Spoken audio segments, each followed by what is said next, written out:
Welcome to another episode of the Cool Garage. Doesn't life seem like it throws things at you, so you can't do things what you want? Everything seems to be unorganized. Things come up that you don't expect. Today we're going to be tackling the Behemoth 2000. Yes, that's right, the Behemoth 2000, aka a Hyundai Veracruz. I bought this new in 07. I think it was about 35 grand back then. It was the top of the line, loaded. Here's the thing I've learned about Hyundais. I was impressed with them back then because they had a 10-year, 100,000-mile warranty. It's like, good. Hey, just stand behind the car. 560 is bumper to bumper. Well, I've learned that. I've also worked at a Mazda Hyundai dealership. That I've come to view Hyundais as more of a disposable vehicle. Get rid of it before your 60,000 miles is over. I've seen them where they replace the engines. We used to have a dumpster full of engines. Mazda engine goes bad, they want the engine bad. You see, that happens once in a while. Hyundais just throw them. Subframe issues they had, they were replacing those, throwing them out. Here we have, just a little spot of rust. This is part of the frame rail. It's got a little hole in it. My goal today, and I'm not going to have this on the whole time because it's just me holding it and it's going to be a lot of noise and just unintelligible. But take a cutoff wheel. Boy, that finger looks white. Oh, there it goes, flesh color. Gotta get that blood circulation back. There it goes. Well, you get the idea. I'm gonna have to zip this here, then zip it along inside here, back to some good metal, probably here, up. Just cut kind of a rectangle out of there and weld in a new piece inside there. Doesn't mean the car's gonna break in half right now, but at least I can fix it and keep it happy for a little while longer. I want to get my money's worth out of this thing.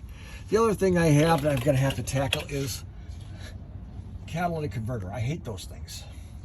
Wish they never put them on, but you might notice there's a little hole there. It's rusted through there. Which was nice in a way because there was always a little noise, but I could never tell where it was coming from. And then all of a sudden it opened up and now I know. I'm going to clean that up. I don't know, it might just be too thin to weld. I did find online and order some extreme heat JB weld, made for manifolds and converters and things like that.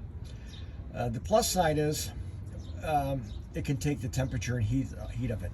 The downside is, which I don't think is going to be critical in this application, is it's not structural at all. It's not made to hold things mechanically. It's just there to fix stuff like this. So we're going to give that a shot. If I don't think welding's going to work. That's the secondary project. I'm still waiting for it to come in. For some reason, lately Amazon's been, my orders have been getting delayed.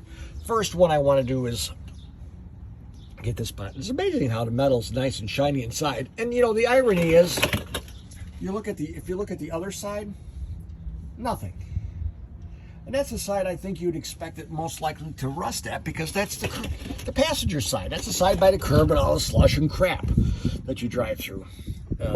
So let me get my goggles on and everything, my gloves, and I've got my welding jacket on and do some cutting here. We'll get back to you in a little bit. Okay, quick cutout, rough and dirty. A little rusted. Inside doesn't look bad in there.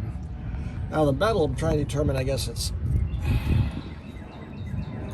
this is that I had a 1/4-inch plate I was going to use, but this is like an 1/8 inch. So if you look at, there's more layers and stuff inside there.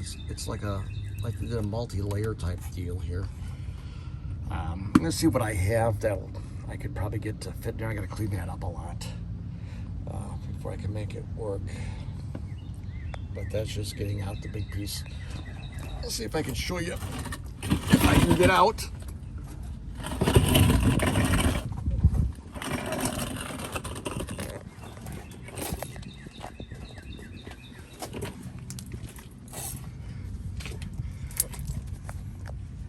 A little bit of the the car that, you know, wasn't doing so good. So let me change discs and see if I can clean that area up a bit. I think you'll like this. This is just, I swept up under the car where I cut the piece out. Just a little bit of the rust that came out from there. Not all, but obviously you can see there's still some down there. But just to show you what we're dealing with here. Thought you'd like that. Okay, I'm back from the store picking up some metal. I just taped this up just to keep any little critters and stuff from going inside there. I can see if the tape was ripped or not. However, here's the Cool Garage sponsored tip of the day. Wait, I'm sponsoring myself? How does that work? I pay myself $1 and give back $1? Doesn't sound very lucrative. On a Saturday, I was looking for material for this. And it's a little bright. So I ended up picking up these two pieces. This is 16 gauge, this is 8. You have to pull teeth to find 8th gauge on a weekend. Metal stores are open like 8 to 5, Monday through Friday. And I was looking at the big box stores, Home Depot, Menards, Lowe's, Ace Hardware even. And the best I can do was, if you're looking for 1/8 inch, 16 gauge you could find. 1/8 inch, best I can do was 3 inches wide, which may work. I may have some gaps or something like that. But the cost for that was between $23 and $30, depending which store I went to, plus tax. Obviously the cheapest store is much farther away, probably losing on gas. These two pieces, let's see, let me get over here if I can block some of the sun, cost $6 from the metal store. And I got the 16 gauge just to have so I can play with. I'm not good at welding. I need to learn how to weld. But that's way more than I need on the 1/8 inch. So $6, I got plenty of metal, and that's much more cost effective. That's why it's worth going to like a metal store. If you go there, look for their cutoffs or scrap metals, you know, ends of cuts. They sell it by the pound. It used to be 50 cents a pound, but now it's about $1. It's gone up. Everything's gone up. But you can see that for $6, you get a lot more bang for your buck than if you go to a regular store. So it's just worth the extra effort. I'm back underneath here, and I took a BFH. There it is. That stands for Big Fine Hammer. Those some people substitute other words. As this was a little, bent down. I gave a little tap. Geez, it took nothing to bend it. What I have now is a sheet of vellum. I have this and a bunch of small rare earth magnets. It's handy to have a wife who's into scrapbooking and card making, where I can get stuff like this when I need it.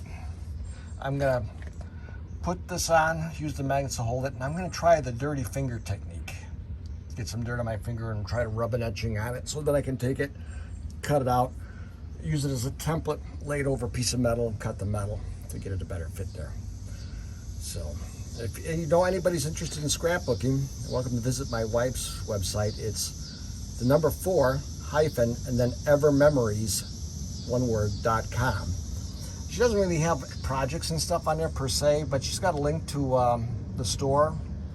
It's a Stamping Up thing where there's some projects on there and purchase stuff. Anything you purchase on there helps her out greatly, and I'd be appreciative. All right, let me get this up there and put the camera on. Since I'm holding all this, doing it, I just don't have enough arms. You know, I'm just not octopus qualified. Okay, got these on. I gotta tell you, these little magnets are tough. They're really tough. So I'm trying to see if I could get a rub-on edge here with a dirty finger. See if that works at all. Let's see here. Well, it seems to work for everybody else, but possibly maybe not me. Get some more dirt on the finger. Where can I find dirt here? Oh, I don't know anywhere.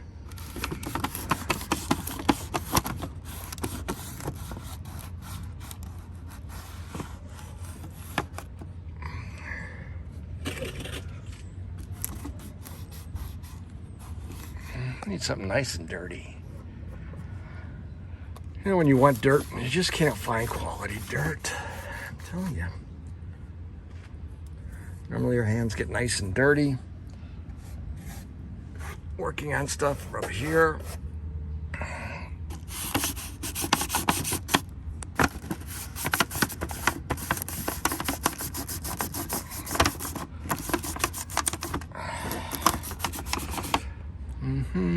All right, let me put this off for a bit so I can be more creative. We've got our template here.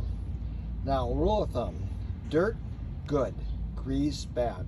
All I had right there is grease. You just can't find dirt when you need it. So the width and everything is pretty good. It's just the ends. I'm gonna cut a little longer on both ends and work on it from there. Right now, I taped it. I'm just gonna take a one of those Milwaukee markers. They seem to work pretty well. Do this, and then we'll put it on get the old cutoff wheel and do some cutting. These two. I put the template on there. I trace it. The width was pretty good. The ends not so much. So I just extended the ends out a bit, squared them off. I'll work on those later. At least I can get the width in there. I'll get that done. I have it clamped. I've got the DeWalt angle grinder with the cheap Harbor Freight cutoff wheel on there. I will say this. I got this Harbor Freight welding table. I got it, I don't know, maybe a year or two ago. They had a deal, and if you were an Inside Track Club member, you get more money off. So I joined the Inside Track Club. I figured, what the hell? Because I was getting a nice savings on there, practically paid for the membership. And if you buy a few other things, it pays for itself too. So I guess it's not a horrible thing. But you know, this thing's about $50, $60. You find it on sale a little bit less from Harbor Freight. But I've gone online, I've looked at a bunch of stuff. They all seem to look similar in that, and they all go for like $100 or more. So why not get something basic? I mean, this is just a starter thing. You know, if you're gonna really get serious into welding, which I'd like to, you're gonna get a much better professional table. You know, something that's gonna be flat, smooth, and level, and good things like that. But for now, this is plenty good for what we're gonna do. So I'm gonna get cutting. I've got, you know, you want to put on your ear protection, eye protection, all that good stuff. I'm not gonna video it because, one, it's just me. I don't have a tripod or anything to set the camera on at the moment. And I think people see people cutting off stuff on a cutoff wheel plenty of times. I think you'll get the idea. So let me get this done. Here's something I thought I'd just show. I took a welding class. I took a welding class a little bit to learn, so I can learn how to weld and have fun. And they're mostly young kids in their early 20s, just out of high school, maybe a little older. And they come across a vice grip like this, and they don't know what to do with it. They think it's broken. You know, it's all you do is you open it up. Let's see how we can do this one-handed.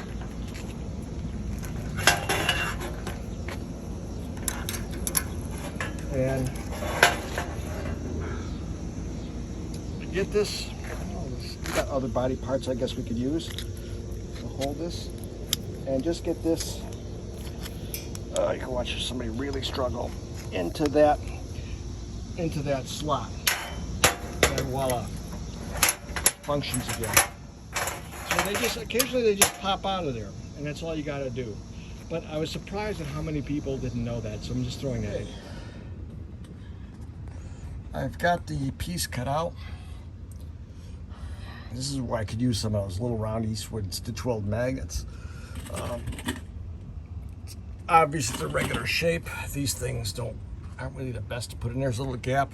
Biggest gap is like right here. Didn't quite do as well with the template, but I can try to fill that in. So I might just go over flap disc a little bit on the outside here, a little bit maybe on this piece. Let's see where my finger is. A little here to clean it up. Here maybe again, and then take it off, and I'm going to spray the piece I made. I'm going to spray weld, etching weld-proof primer on there, and I'll spray it on the part I'm welding onto the frame and onto this part too to help. It'll help from rust, and it'll just nice. Then I'll just do this with like an Eastwood chassis black. Just, you know, give it a shot. just to, you know, make it look a little nicer. I don't know if, you know, I'm going to probably end up goober welding it. It's not going to be a mess. I don't know if I'm going to take the time to flap this, to grind all the welds down smooth to make it look perfect. You know, the vehicle's 15 years old. I just want to fill in this gap and just so it wouldn't get worse, that's all. All right, let me see if I can clean this up a little bit and maybe spray some primer. Just doing a little welding. I'm using my new Eastwood Elite MD50i multi-processor. It does stick, MIG, and TIG. Although it's a DC welder, so there's still welding TIG with aluminum. I've got a little big tank on there. It's really the first use of it. Might do it on its own stand. Right now, I've got my son's off here to go do some welding. The downside is I have to plug into my generator. I don't have enough power in the garage to do it. This has a 50 amp plug. That's 220 or 30 amp. I really need like a 10,000 watt generator or larger. But we're running it at low power because it's like 16 gauge I'm using. So we're at least able to handle it without tripping the generator. As a big welder, you'd think it would be right for that seemed to be too much powerful, so I'm taking it down to the little guy. The big one had 035 wire. This has 023 wire on there. So according to the settings, it should be G5 on here for a 16 gauge. Hopefully this is light enough. It's not going to burn through that metal as easy. You know, you try to weld something that's got rust all over it. I mean, it's a nightmare, and it gets so thin, it's so easy to burn through. So let's give this a shot, because the other one surely was not working well. I finished this up, painted it.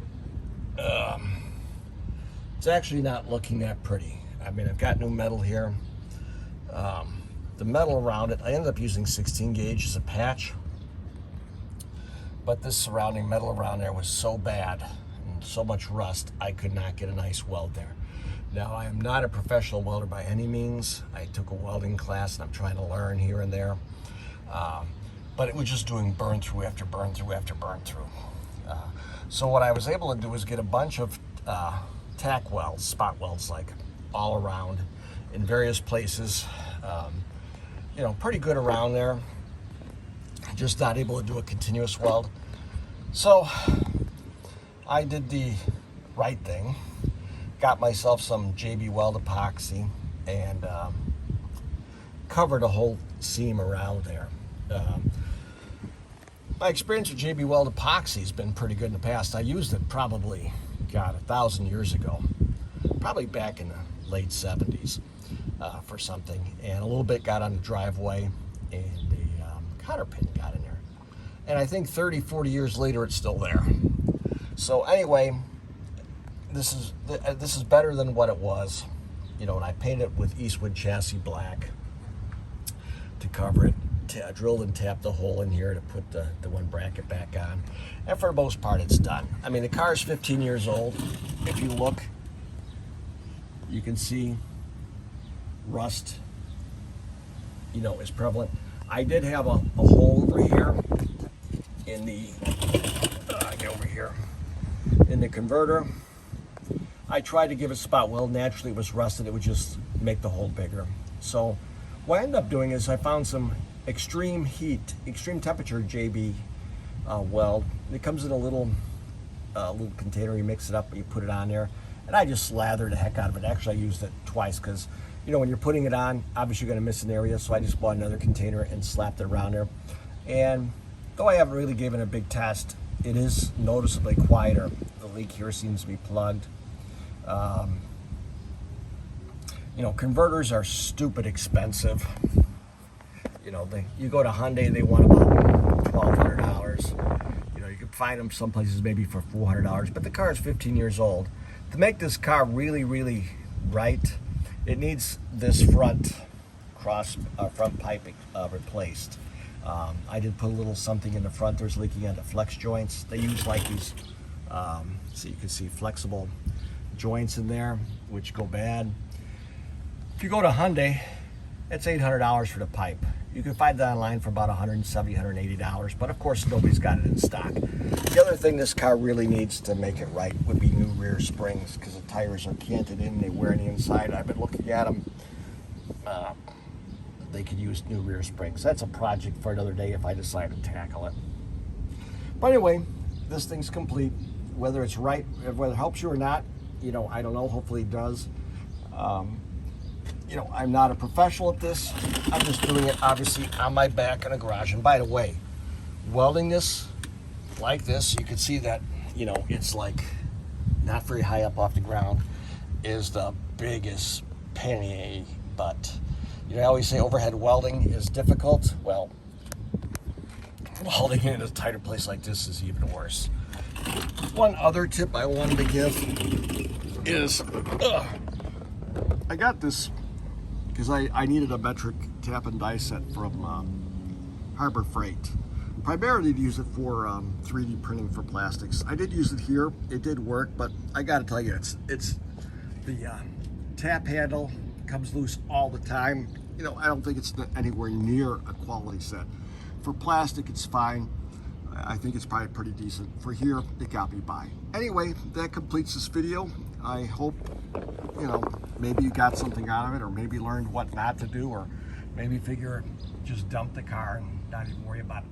But right now, if you don't have to buy a car right now, don't do it. You know, I was in car sales for a little bit, and they're just stupid expensive right now. Way expensive. They're going anywhere from $5,000 over list to $70,000 to $100,000 over list, depending on the car. You know, pay that's just foolish. Obviously, if you're desperate, you need to. That's one thing. You don't obviously don't have to pay $60,000, $70,000 to get one of those vehicles. But you know, you just wait for the market to settle down. Yes, I could sell this for top dollar, but then you got to buy something. So you're same thing with the real estate market. Oh, I get top dollar for my house. Yes, but the new house you're going to buy is also going to be top dollar. So you know, it balances out there. In this case, it's a little disproportionately balanced. All right, well, until next time, hopefully I can get to my fence project. You know, as you know, in real life, things happen, and you can never get to what you want to when you want to sometimes. So that's just the way it is. All righty, you guys take care. Have a great day. Stay safe.